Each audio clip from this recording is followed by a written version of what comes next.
As preparation for the amendment of Nigerian 99 Constitution got underway in the 10th National Assembly, clamor for efficient and responsive state police system are on the increase on daily basis across the length and breadth of the country.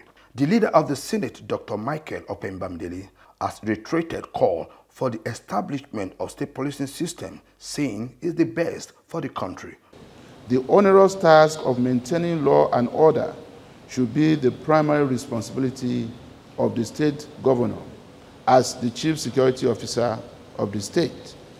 This, however, has not been the case for governors who are reduced to ceremonial chief security officers. It is against the backdrop that I wish to emphasize the need for state police, which, in my opinion, will go a long way in mitigating the current realities of insecurity in the country. The paper today posits that in order to achieve some semblance of security in this country, there is need to decentralize the police force and empower state governments to have control over their security affairs. This should, however, be done within the parameters of checks at the center to prevent abuse of power.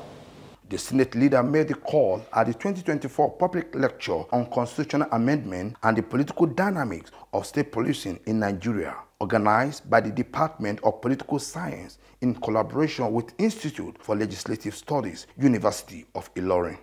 Senator Bamidele, who is also the vice chairman of the Senate Committee on the Review of the 1999 Constitution, said the challenges facing the Nigerian police are numerous. Effective policing in Nigeria is almost impossible unless there are fundamental changes.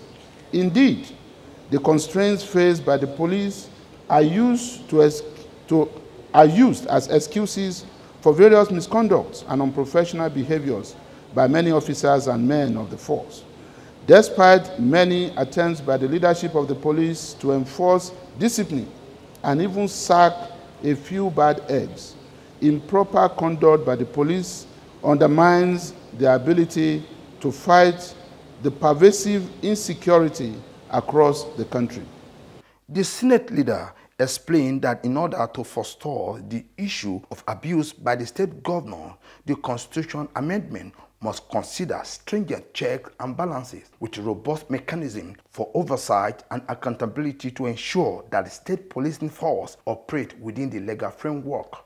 To mitigate such risks, any constitutional amendment must be accompanied by stringent checks and balances.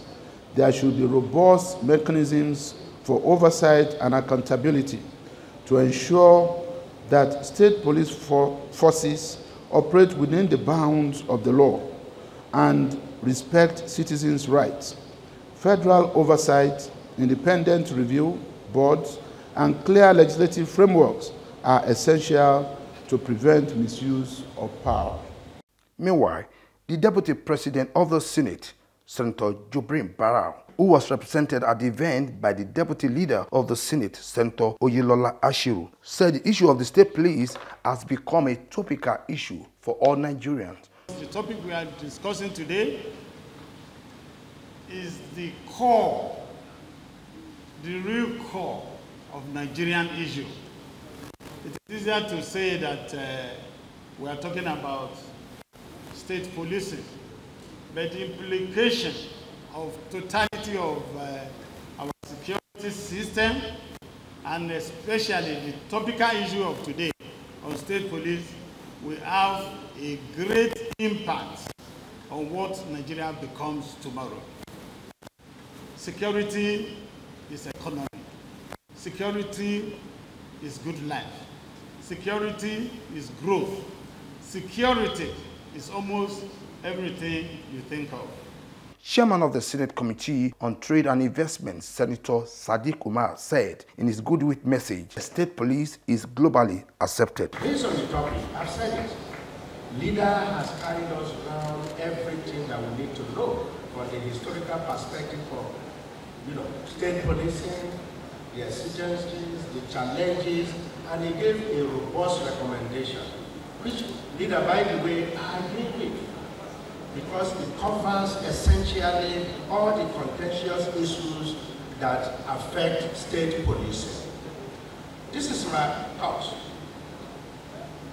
It is generally acceptable globally, and indeed even in Nigeria, that we need state police to respond to local security challenges, because security challenges are local and they are best addressed locally.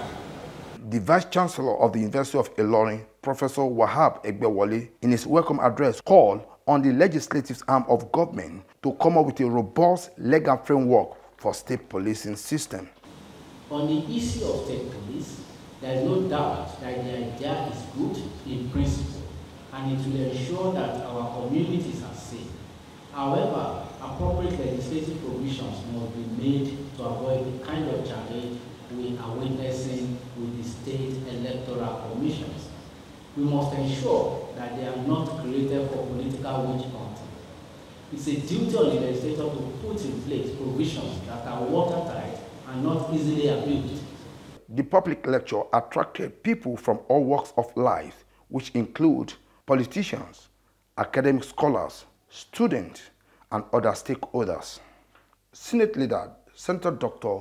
Opeyemi Bamidele, public lecture on political dynamics of state policing has further deepened national discourse on the quest for efficient and responsive policing.